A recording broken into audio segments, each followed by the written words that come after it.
I will be short to the point. I'm not going to keep you long. Hello, good morning. It's so good to see you all. I would like to welcome you to the 33rd Annual American Naturopathic Medical Association Convention in Las Vegas, Nevada. I'm the current ANMA president, and my name is Dr. Philippos Diamantis. I'm a physical therapist. I also have PhDs in naturopathy and clinical nutrition. If my name sounds like Greek to you, the answer is yes. I'm Greek and proud of it.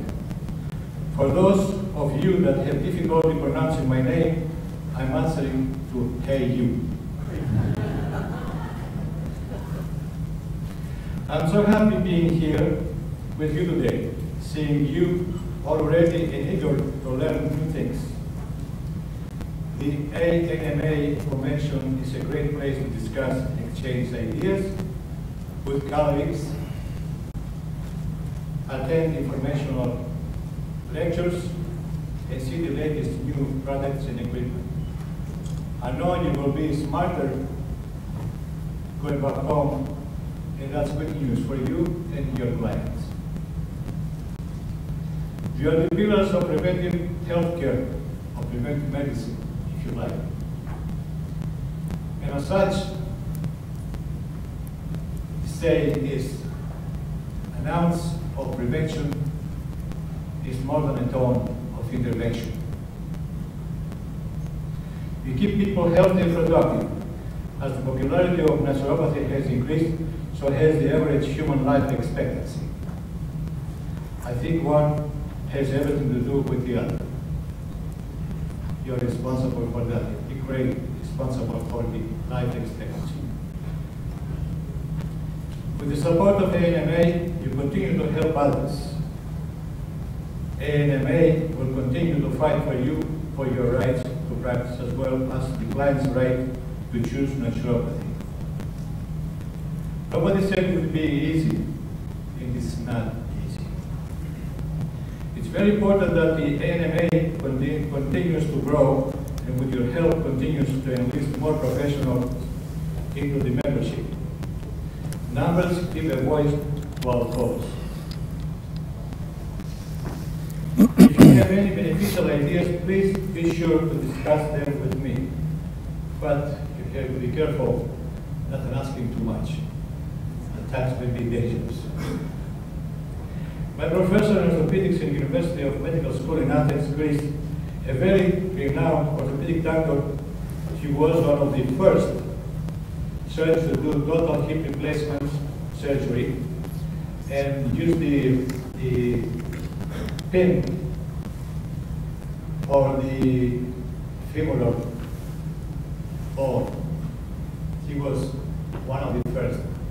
He was brother-in-law for us, but that's another case. He was telling his students and the newcomer doctors that the enemy of the good is the very good. Sometimes you try to make it better, you might make it worse. And the Americans, they say, if it's not broken, don't fix it. That doesn't mean that there isn't any room for progress. It's my opinion that we want to succeed doing God's work, helping others to live happy, healthy, productive lives. We must first have patience and tolerance and truly care for one another. Always have a good word for your fellow colleagues. Together we stand, so remember, the word is unity. With unity we go. I won't keep you any longer. Have fun. Have a good convention. I look forward to speaking with all of you.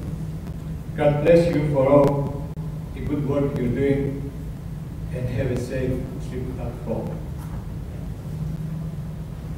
Off the record, have fun, but don't have too much fun. Okay? you play as much as you can afford. Don't play more than that, because those hotels, they weren't made for winners. They were made for losers. And I lived here 42 years, I should know. Thank you.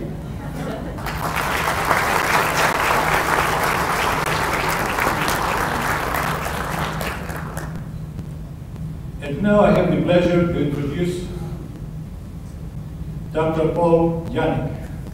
He's the president of the American Academy of Quantum Medicine.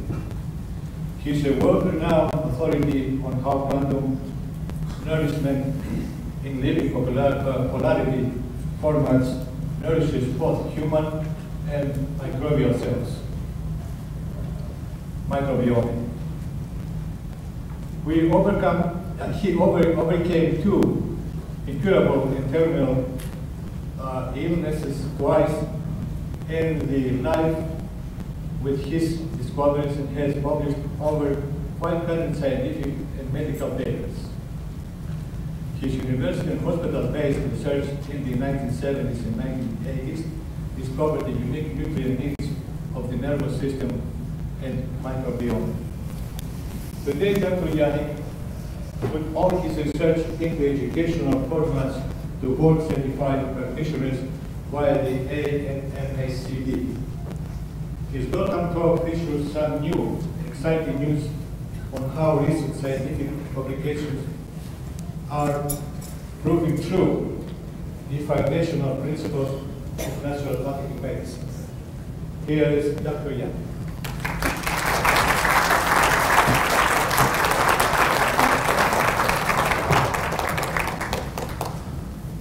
Thank you. So, one of the things we're going to be talking about is how important it is to have an annual convention like this. For 33 years, the ANMA has been quite successful at bringing together a number of naturopaths and practitioners. And why is the convention so important? Well, we all share the similar belief in the supremacy of nature, do we not? And we all make a goal to try to treat the whole person, practice with the healing power of nature, and we have an open mind to keep learning more and more about the infallible wisdom in nature. And then, of course, the words of Hippocrates, let food be thy medicine, honor the doctor within.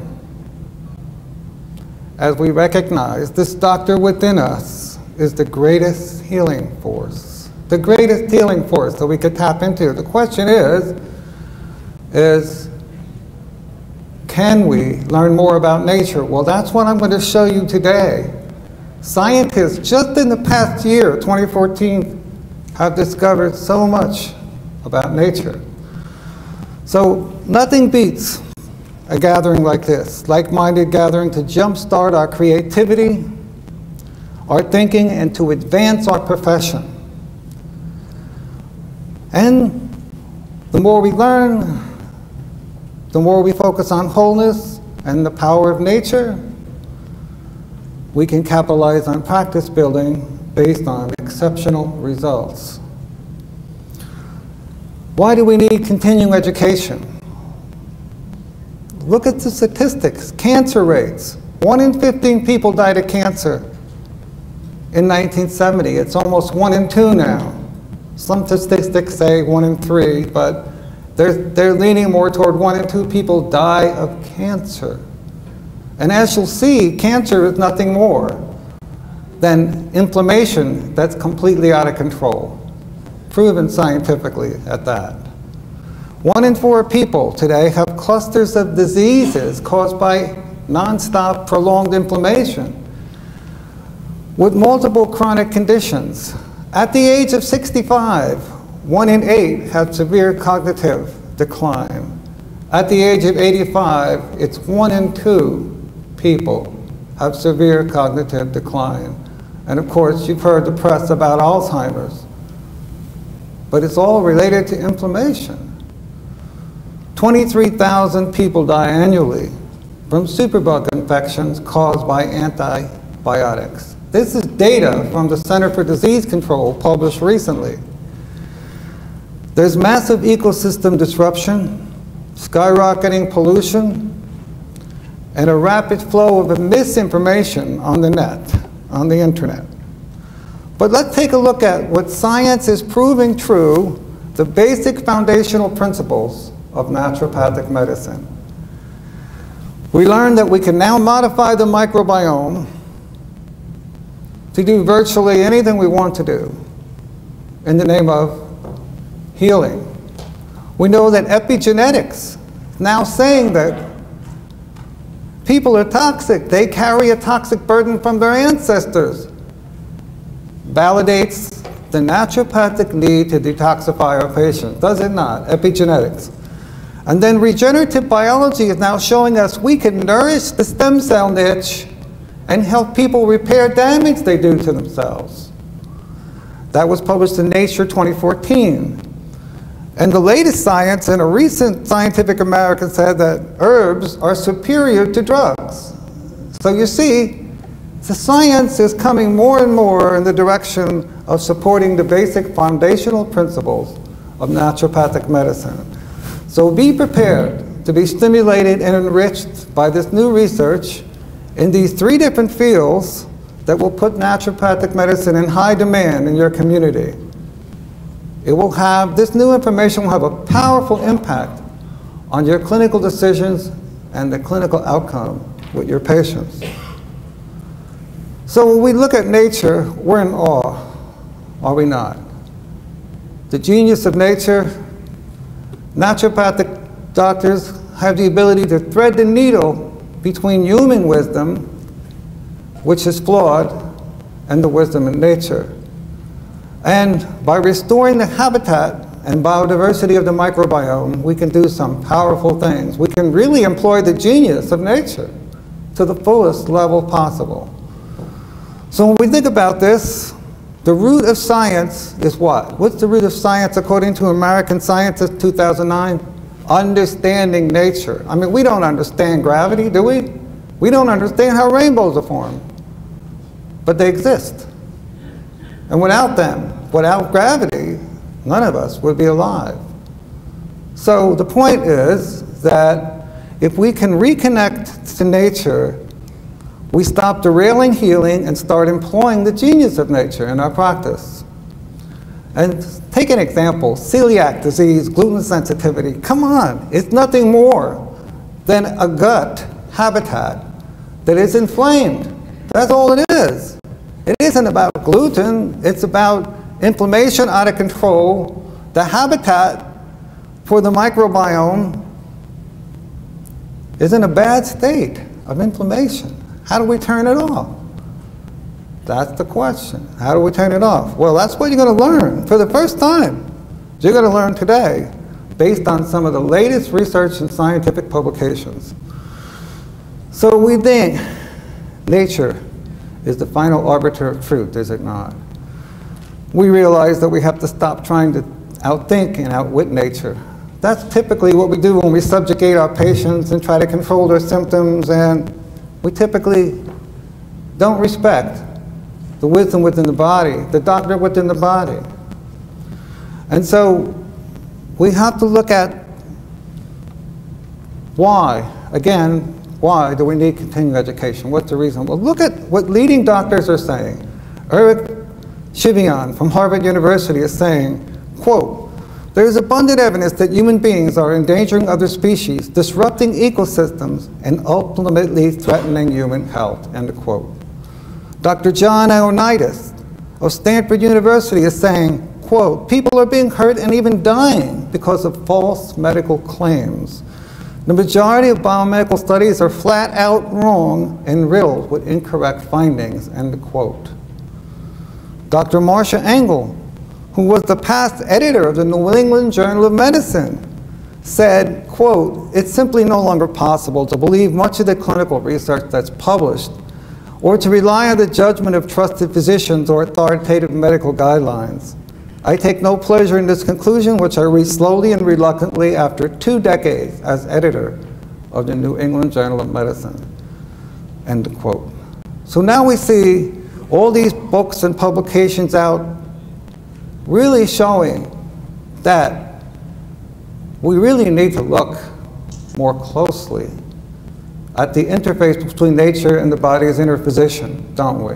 We really need to find out, and how can we know everything? It's a learning process, learning about nature. There's so much to learn about nature, it's unbelievable. The point is that there's massive ecosystem disruption. We have our inner ecosystem, which is the microbiome, and we have our external ecosystem, which is falling apart. Pollution, all kinds of disruption.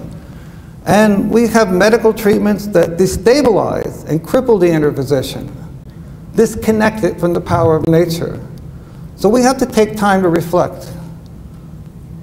Let's think about the tough cases we have, those that are still suffering, and we keep trying to help them, but they're still suffering. I mean, is there something we can do to better ourselves, to improve our profession? Good question. When we think about Dr. Jeremy Nicholson, when he said, in Scientific American, he said, quote, "Disrupting intestinal colonies with a course of antibiotics leads to digestive sickness. Almost every sort of disease has a gut-flora connection," end quote. In Nature 2011, Dr. Blasser of NYU said, this is interesting, he said, "The impact of antibiotics at any one time in life is permanent." So if you take antibiotics just once, you take your microbiome of 350 strains and you bring it down to about a dozen. Goodbye biodiversity. And we wonder why we have dysbiosis, candida, opportunistic infections. Well, have we tried to put back what nature intended?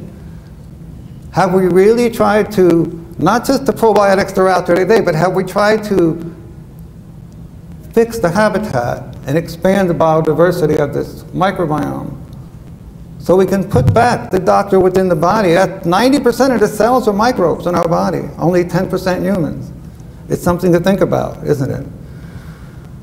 So Scientific American 2013 said, "Predatory bacteria defeat drug-resistant infections," end of quote. Microbes wiped out large numbers of pathogens. 14 drug-resistant hospital infections were wiped out by probiotics. Very interesting. So, again, the three new fields, tremendous amount of scientific data and information supporting how they can support naturopathic medicine. We can get rid of candida, dysbiosis, opportunistic infections, just by modifying the microbiome, just by restoring the habitat, getting rid of that gut inflammation. See, that's the key. An inflamed gut is not a permanent home for the good bacteria. It's just not. And so one of the things that we have not learned to do in naturopathic medicine is how to conquer inflammation. And so what I've done is I gave you a handout. And if you don't have one, you can raise your hand and somebody will get it to you. But this handout here talks about 4 anti-inflammatory pathways that we can support to get inflammation in control. Very important. We have to stop using bandages and patchwork, but we have to really address the root causes of why and how people suffer, why and how they have emotional problems, depression, anxiety. At any rate, look what Albert Einstein said. The words are so true. Look deep into nature and you will understand everything better. So, what are ecosystem services? We have ecosystem services in our external environment and in our inner environment, inner ecosystem. They're the conditions and processes through which natural ecosystems and the microbial species that make them up sustain and fulfill life. But yet, we wipe them out with just taking antibiotics at one time in our life. We wiped out 350 strains. And there's no way to put them back unless you know how to do it. And that's what we're going to teach you today. One of the things that you have to understand is if we want to restore wholeness, we have to include the microbiome. After all, it's 90% of the cells in the body, and it has 5 million genes compared to only 23,000 genes in human cells. So that intelligence needs to play out to digest our food, to detoxify us, to conquer inflammation. How do we get it to play out? That's the question. How? How do we do that? So, Science 2014 article, Duke University scientists said, ecosystem disruption is causing extinctions 1,000 times faster than ever before. Mankind is missing the central mandate of the laws of nature that govern life-sustaining ecosystem cycles. So true. And that the concept is that if we can restore any ecosystem, we can't do much about our external ecosystem, but we can do a lot about our internal ecosystem, can't we? And so, Consumer Reports, this month, Consumer Reports, look what they said. Quote, America is in pain and being killed by its painkillers. Prescriptions have climbed 300% in the past decade. 46 people die a day and 17,000 a year from painkillers. They can be as addictive as heroin and are rife with deadly side effects. Where's the pain coming from? Prolonged, unwanted inflammation. So who's addressing the causes of these pain? The first cause, deep epigenetic toxicity. Toxins in the genes. How do we get them out? Well, we haven't learned how to do that. None of you have learned how to do that in naturopathic school. But you will learn how to do that. That's important, very important to do. And then we see that this microbiome research is based on rigorous science, not blind consensus, but our nutrition, our nourishment doesn't come from the food we eat. It comes from the interaction of the food and the fermentation of that food with the microbes we eat. And according to Dr. Bengmark, we're talking about hundreds of thousands, perhaps millions, of symbiotic nutrients that are undefined by science. So, what we want to do, take a look at the quote here in Science magazine. It says, in the developed world, GI integrity is breaking down with chronic inflammatory diseases of the gut, commonplace in the apparent absence of overt infections. End of quote. Dr. Russell Tracy said something very powerful. Inflammation. We inflict massive collateral damage on ourselves, poisoning our own organs and breaking down our own tissue. We are our own worst enemy. End of quote. And as we go on, we see, well, how do we do this? Well, we have to start with the microbiome. You can't do anything unless you restore the microbiome. Anything you do will be patchwork, symptomatic treatment. You have to restore the microbiome. And 40% of inflammation is conquered by the microbiome. The second thing we have to do is restore the bile output. The hepatocytes or liver cells are very sensitive to cell polarity.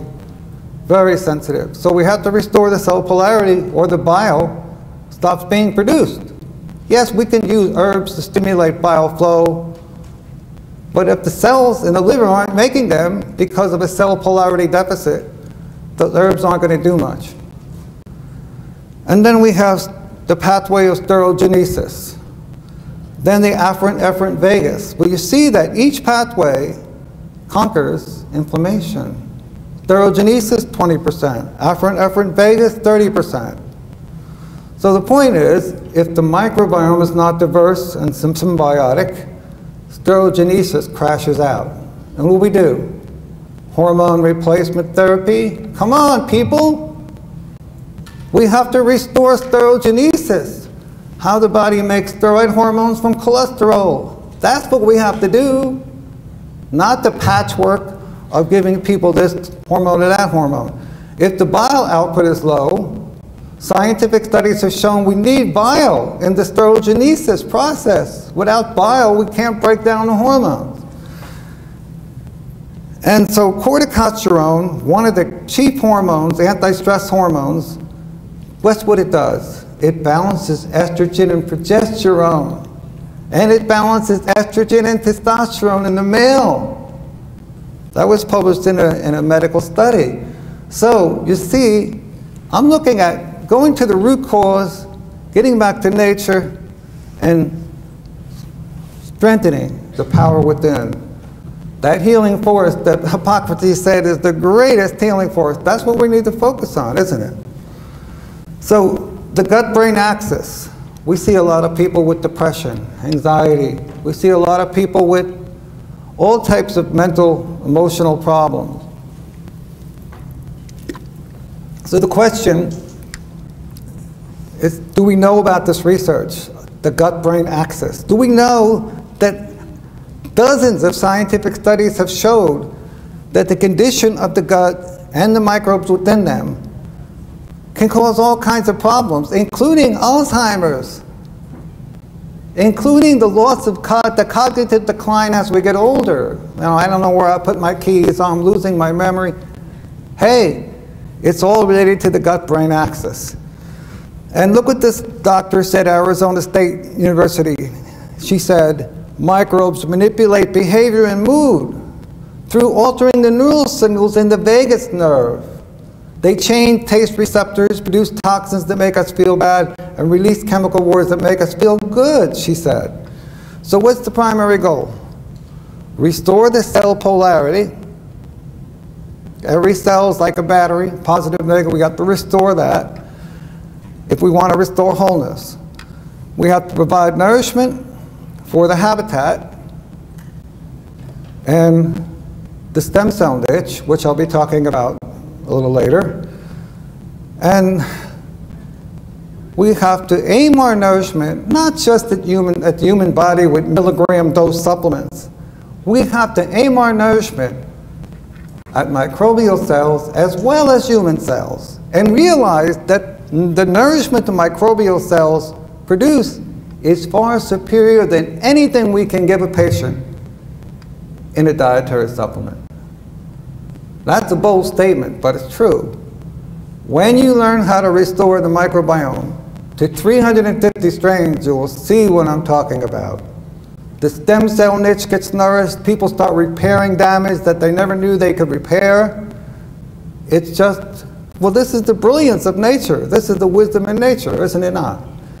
So look what Dr. Benchmark said. I basically said this before, but he said, health and well-being are dependent on the availability of some more than 2 million molecules supplied by foods and made available in the large intestines by fermentative actions.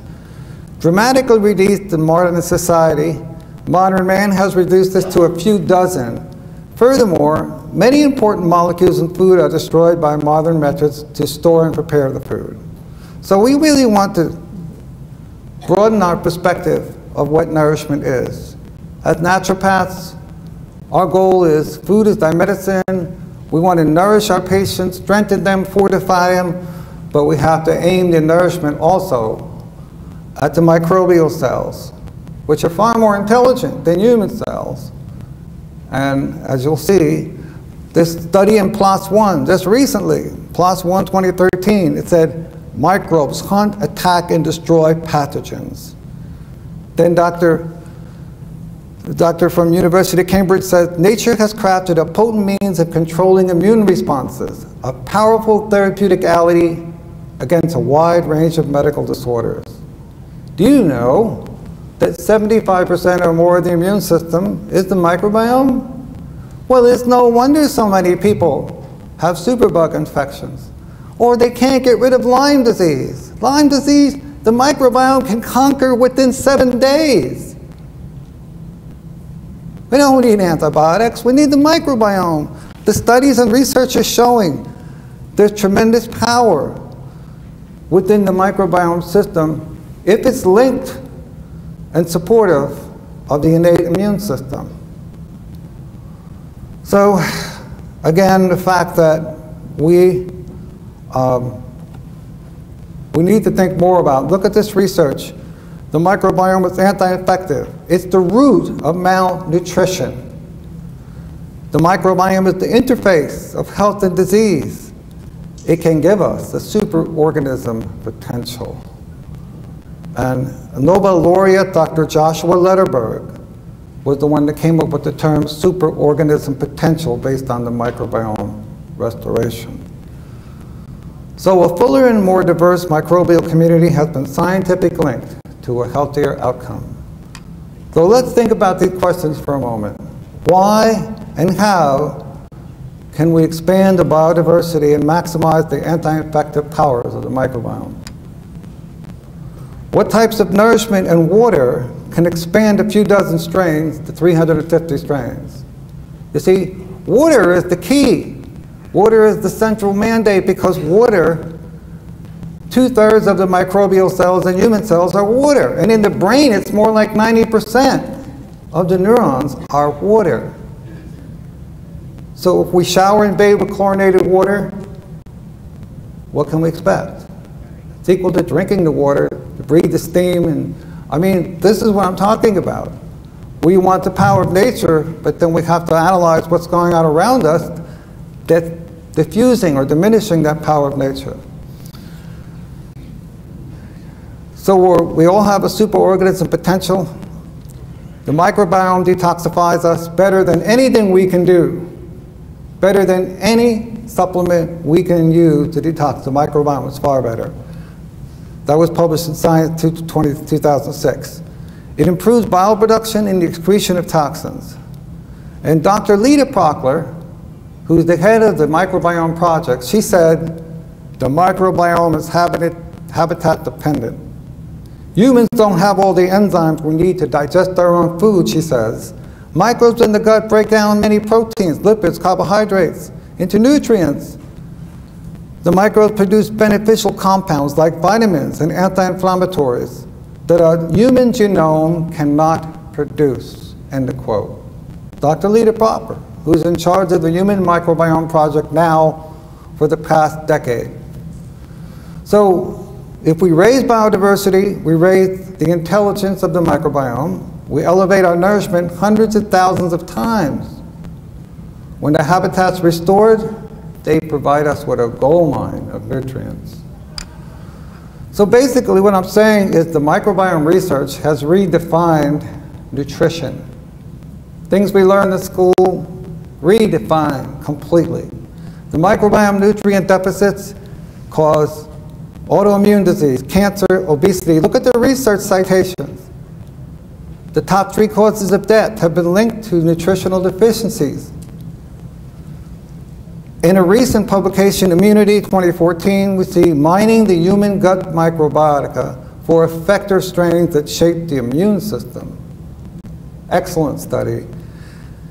We see inflammatory bowel disease is a model for translating the microbiome in Immunity 2014, and that this microbiome plays a central position in health and disease.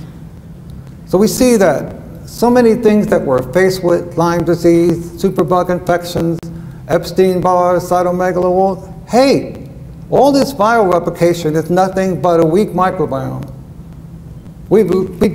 These patients have lost 75% of their immune system. How can they beat viruses? Get the point? And so that's something we have to think more about. And when we think about glutathione, for example, well, a lot of the research shows not much of the glutathione in supplements or food actually gets into the cells. They say that the only glutathione that gets into the cells comes from a compound called GGC, which comes from human breast milk and the microbiome only. So if GGC comes up, glutathione skyrockets in the cells, and we have antioxidant power. Interesting research. So we realize that sulfur is the key. I'll be talking more about sulfur with the stem cell talk. But sulfur has to be in polarized states to enter the cell. It has to have, and doesn't have polarized states in supplements that we use. It doesn't. That was interesting to know. So epigenetics now is saying the human genome doesn't do much at all. It really doesn't. They're saying DNA is not destiny. They're saying 90% of human DNA does nothing. PLOS Genetics 2014, recent publication. All the studies are showing that the epigenetic toxicity is a huge factor. But how do we pull these toxins out of this epigenetic environment? There's only one way. You have to restore cell polarity, and you have to use sulfur that is in organic formats that is produced by the microbiome. You see? Not inorganic sulfur, ionic, elemental. I'm not talking about that kind of sulfur that's in supplements, milligram dose. No, no, not at all. So that's important to understand. So when we look at the epigenetic burden, look at the toxicity. 80,000 toxins, increasing. 1,000 new toxins every year are entering the human body. 200 are unregulated and in our tap water, according to a study published in Scientific American. Industrial solvents, weed killers, in our tap water, right? So we understand the World Health Organization says pollution kills 7 million people a year, 1 in 8 deaths. We have fracking going on, gas getting into the water, all kinds of undetoxified toxins, you see, are the match that lights the fires of inflammation and the fuel that feeds carcinogenesis. If we want to stop cancer, well, we have to stop feeding it. And we have to turn off these fires of inflammation. Look at the research citations documenting that. The body burden of toxins keeps increasing. The epigenetic researchers have found DDT and toxins that were banned decades ago in people born today. They're acquired from their parents. The burden keeps increasing, as well as the pollutants, as well as the ecosystem disruption, which means we have to focus more, see, on detoxification and nourishment, which is the basic premises of naturopathic medicine. We don't claim to name and treat disease. We don't claim to cure anything. We basically say we nourish and cleanse the body so that the inner physician, the doctor within, the greatest healing force, and its microbiome can heal the person. So, look at what's happening in the world around us. Die-offs of fish, whales, birds dropping from the sky. I mean, it's incredible what's happening with ecosystem disruption. Nature Review 2014 that published said, ecosystems the world over, our inner ecosystem is losing its diversity and ability to sustain life. So we're at a point where naturopathic medicine can have a real place, a real future to help people. And more people are realizing this because of these type of scientific publications that are reaching the news. The truth is surfacing, very slow because of big pharma and commercialism, but it's surfacing, you see. And so when we realize that we have the power, or at least within our ability, to do a lot more than we're doing now for our patients. Inflammation is the quiet killer, the cornerstone of all degenerative diseases. It's the inflammation that locks the epigenetic toxins deep in the genes, so they silently erode our tissues and organs. Yet, who's dealing with that? Chronic inflammation is the engine that drives the most feared illnesses of middle and old age. All road to disease lead through inflammation. The afferent vagus regenerates. The efferent vagus conquers inflammation. Do we understand about polar lipids and non-polar lipids? Do we understand how to nourish, truly nourish, the afferent and efferent vagus? Questions to ponder over. Look at what the studies have shown about inflammation. psoriasis, arthritis, skin disorders, cancer, you name it. Our own immune system, you see, on its own, cannot defend us against inflammation. In fact, the immune system and so-called immune cytokine pathways, I'm not saying it's not true, play a very small part in controlling inflammation, perhaps only 5 or 10%. But yet that's all we know how to do, is control immune cytokine inflammation, isn't it? So prolonged inflammation, why is it so important to put it under control? Because the studies show it leads to sudden death, increased morbidity, and death rates. It's a life and death battle. We don't tame inflammation, nothing much we do is going to matter. It's that simple. That's why I gave you this handout. Because you're not going to remember a lot of what I just said, but if you take this home and read it, and there's a DVD you can get to understand it more. So the first step is to restore the microbiome, 40% anti-inflammatory power, restore the bile output, restore sterogenesis, and then restore the afferent neurons. Polar lipids are critical to do this. Polar lipids. They're not peroxidized, they're not rancid. When they extract the oil from a nut or a seed or wherever they extract it from, it's done without oxygen. And I'm going to tell you 99% of supplements aren't made that way, and they're non-polar. So the fact that it's done in argon or nitrogen gas preserves the polarity of the lipids. Why is that so important? Because non-polar lipids, according to research, are toxic, cause death and liver failure in experimental animals, and osteoporosis, arteriosclerosis, and other diseases in humans. There's the research. But yet, who's looking at that? Cold-pressed oils. We think we're doing the right thing, but most of these are non-polar lipids. Certainly a wake-up call, isn't it? When you think about it. So cell polarity allows us to nourish the body and to restore, raise the stem cells, restores our regenerative biology, how the body regenerates itself. That's something we all want. No matter how old we are, no matter what we're dealing with, we all want that regenerative biology to play out to the fullest level. Look at the research on stem cells. Look what they're saying. There is a niche. There is a niche, and I'll talk more about that later. If we can nourish this niche, and we can pull out those epigenetic toxins and get inflammation under control, we can get the stem cells to come up. We don't need injections. We don't need any of the other stuff they're doing. We can do it as naturopaths. That's exciting. So polarity plays a central role of it. My early research published in medical journals, 1976, 1986, 88, all these early studies were about cell polarity. I first started looking at the cell polarity of neurons because I went deaf.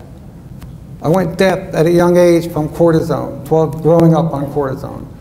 So I went deaf, had vertigo, dizziness, and tinnitus. And so I started studying. I was a medical audiologist at the time, working at universities, hospitals, and I started looking at that connection scientifically. We did intracellular analysis to study it. And we used minerals, inorganic, magnesium aspartate, different types of minerals. But the only minerals that entered the cell were the ones from plants that weren't in supplements. And we proved that scientifically. That was done in the Journal of Applied Nutrition, 1988. Research was done in Huntington Medical Center in Flemington, New Jersey. So the point is that cell polarity has a huge effect on every cell in our body. Really important effect. Cell polarity is what balances the different microbial communities so they can expand into 350 strains. That's what does it. That's where the healing power of nature is. That's it. So it's 4 major divisions that have to be balanced, and a lot of good science has shown us that every microbe has a ribo switch. And guess what that ribo switch is sensitive to? Polarity. Guess what polarity pollutants have? All man-made chemicals have a positive ionic charge.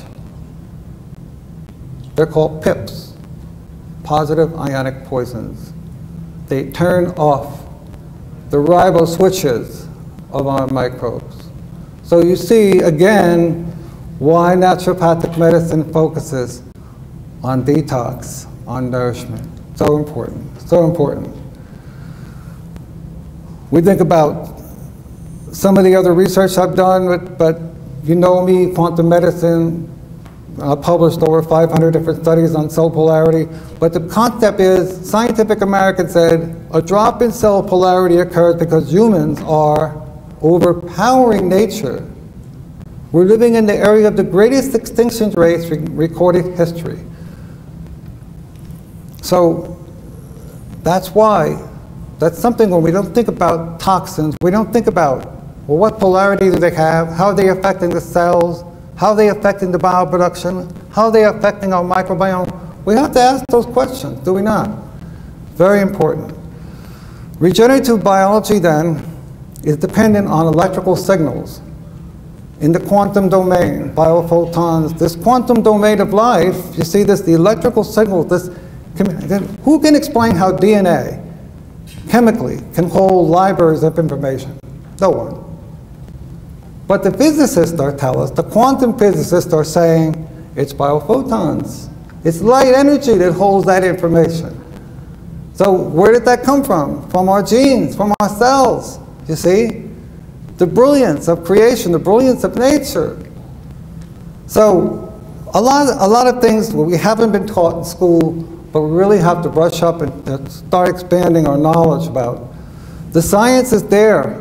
Ion flows regulate everything.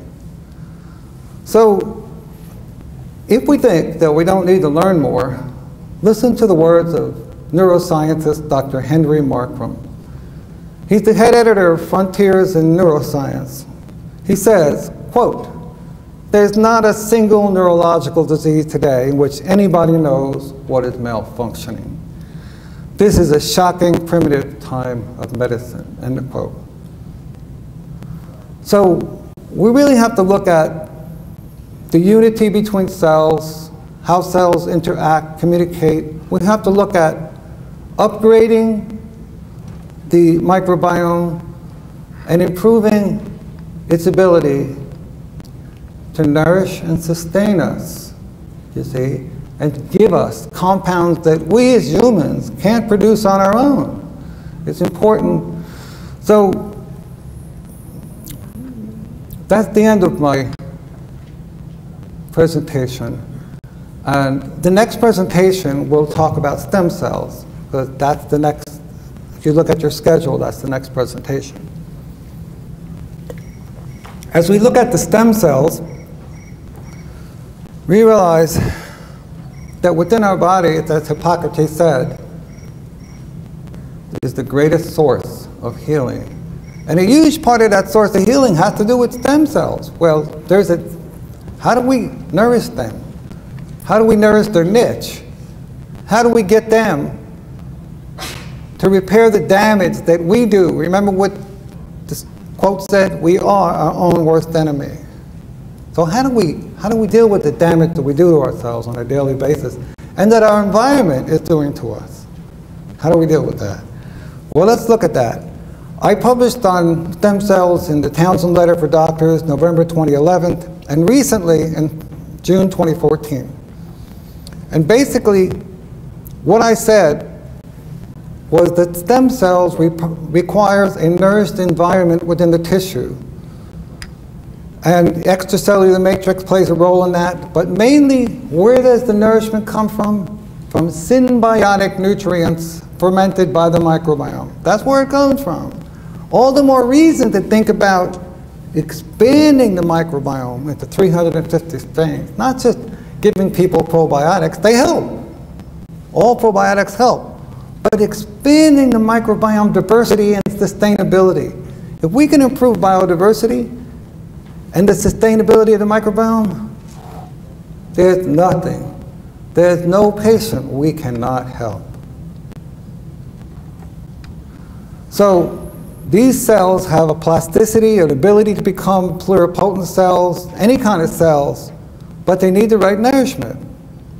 Take a look at the niche. That's how science today defines the niche.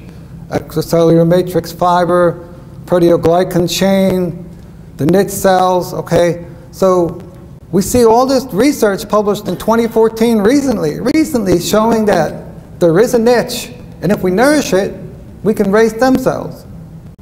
Exciting, very exciting. That just happened in 2014 in leading scientific journals. Dr. Benjamin Trump, citing over 30 scientific papers, said, quote, "We propose that ion deregulation is the major mediator in the process and therefore provides a critical link between acute cell injury, tumor promotion, and carcinogenesis." If we can get the ions or cell polarity balanced, see, we have a way to affect the cells to restore their unity, the unity between human cells and microbial cells, the teamwork, see, to really make a difference in a person's life, to really make a difference. So the research is showing that the goal is to target the niche cell and the extracellular matrix in polar nutrient quantum formats so that they can act as regulatory molecules to unlock static or toxic epigenetic states toward improved stem cell regeneration and mitochondrial biogenesis. So when we look at this infallible wisdom in nature, aren't we amazed that the body has this ability to heal itself despite the environment? And then it's really amazing. I mean, some of these studies have shown the potential is there. We just have to define our methods. We have to really refine what we understand about nutrition. It's been redefined, so we really have to learn, keep learning. That's why you're here, continuing education. It's so important to our profession.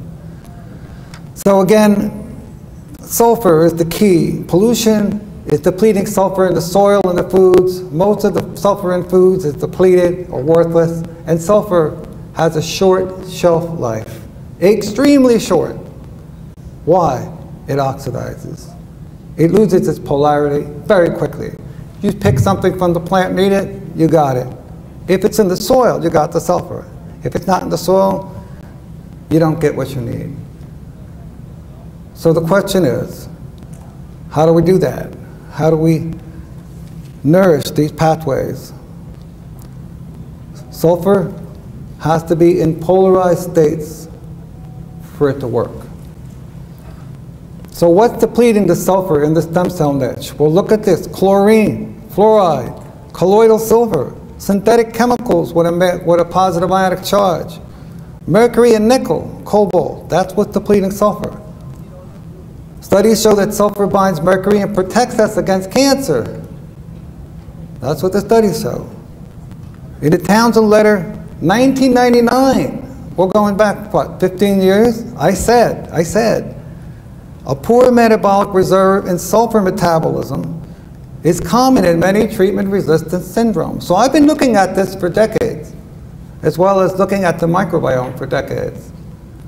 When we think about the cell polarity, we need to have polarized sulfur ion matrix. We need a polarized sulfur iodine matrix. We need polarized probiotics, symbiotics, and lipids, essential fatty acids, and vitamin D must be polarized, not the way it's found in most supplements. And of course, we need polarized water. That's what this is, Hydro Blue, polarized water. This goes through a special process. And when we send it to the University of Florida and other universities, under a polarized microscope, we see rainbows, beautiful colors. The full spectrum of nature is within that water. So, the goal then, correct cell polarity, hydrate the cells, restore the function of all four of these pathways, anti-inflammatory pathways. Learn how to nourish these pathways, and you will see a tremendous difference. As I said, 5 million genes compared to 23,000 genes. That superorganism potential that the Nobel Prize laureate, Dr. Lederberg, was talking about, is dependent on 5 million genes coming back into play from 350 or more microbial strains. That's what it's dependent on. We want to deal with anxiety, depression, irritability, sleep disorders, pain, learning and memory problems. We have to understand the gut-brain axis. We have to store the gut-brain connection. And since the brain cells have more water than any other cells, it's important that we look closely at the water we drink as well as the water we shower and bathe with. Very important, because experts are saying you take a shower, it's equal to drinking the same amount of water. That's what they're saying. So it goes through our skin, into our liver, we breathe it into our respiratory tract, and we wonder why. Why are we sick? Why can't we expand our microbes? Why is my immune system so weak? Why am I tired? Why are my hormones out of balance? See? So the stem cell niches then need nourishment. We can aim our nourishment at the microbiome. The microbiome in turn will give us what we need to nourish the stem cell niche. We realize a lot of people are addicted to foods, to stimulants, and as long as they're addicted, you can forget about expanding the microbiome. You can forget about increasing bile flow. So you have to break addictions. Very important. The afferent vagus is the master controller of inflammation. Look at those studies. How do we employ that? Why are we focusing only on immune cytokine or prostaglandins and fatty acids? Why aren't we focused on that master control of inflammation? And polar lipids is the answer. We cannot use nonpolar lipids and expect, because nonpolar lipids, guess what they do to the neurons? They desensitize them and numb them. People take them and say, you know, I feel better. But you know what's happening? They feel less. They feel less of their inflammation. They work. But do they work in a positive way that restores wholeness? That's the question we need to be asking ourselves in our daily practice, right? So these are the stressors. Water softeners. Oh, they produce tremendous amount of ionic stressors. They produce an unstable ionic sodium that literally turns the cells off. So if we're using water softeners, we have to think about that. If a patient is using them, it's going to affect their health. And we can't always think about a pill-popping solution. We have to think about what is their environment? What is the water they bathe and shower in? What is the water they drink? What is it like? You see, we have to start asking these questions because the health, I mean, it's their responsibility. We have the effect of tap water, antimicrobials, Wi-Fi. Wi-Fi. We didn't have Wi-Fi to deal with 5-10 years ago, but I can tell you, it's a huge stressor. How do we neutralize it? How do we desensitize it? It's all in this DVD you're going to get. It's all in this DVD about how to do it step by step. And we're also doing in Capri 109 now. It was Capri 108. Capri 109, we're doing a workshop today. If you want, just pop in, you can. So the stem cell niche then, very important as a way to do what Hippocrates says, get the body to heal and repair itself. We have to remove focus from isolated magic bullets, but get the teamwork concept, integrate the body so that everything works together in unity. Primary deficiency states, sulfur is number one. Sulfur is number one, but we're not fixing it. We need to fix it. It's very important. Symbiotic formats of full sulfur enter the cell very quickly. There's a lot of evidence to prove that. So if we have a toxic load, we want stem cells to come up, we have to use polarized organic sulfur. Low sulfur, means we have a high epigenetic body burden, we have a disrupted microbiome, and we have inflammation. That's with low sulfur. Sulfur is also radioprotective, important for the radioactive poisons now in our environment. Mox plutonium from the Japan crisis, and all kinds of toxins from nuclear power. So sulfur then can give us the leading edge with nourishment in terms of neurons, in terms of getting the epigenetic body burden reduced and the inflammation down. Signs of sulfur deficiencies, we've seen them. These are sulfur deficiencies, very common. A lot of good research to prove that we need to put aside the myths and things we do that are a mismatch with nature's wisdom. We overtreat, we attack germs, we attack yeast, we detox without the microbiome. We detox without the excretion channels being open at the duodenum. You see? We don't address cell polarity. We don't address the habitat for the microbiome and think that we can give somebody probiotics and their microbiome is going to come back. Well, that's what I'm talking about. So, again, the old beliefs, the new beliefs, new understandings. Digestion is mainly the microbiome. The microbiome digests food. We need to attack inflammation. We need to nourish anti-inflammatory pathways. We can detox without neural support. We can't. We have to regulate the neurons to detox because they control the contraction of the bile ducts, the gallbladder, and the sphincter body in the duodenum. They control that. Its excretion channels won't be open unless we know that. So, that about concludes my presentation. If you want to learn more, as I said, there's a DVD approved by the ANNCB for board certification, so you can apply for continuing education credits for it. Or you can come to Capri 108 workshop, which is going on from 9:30 to 2. Thank you.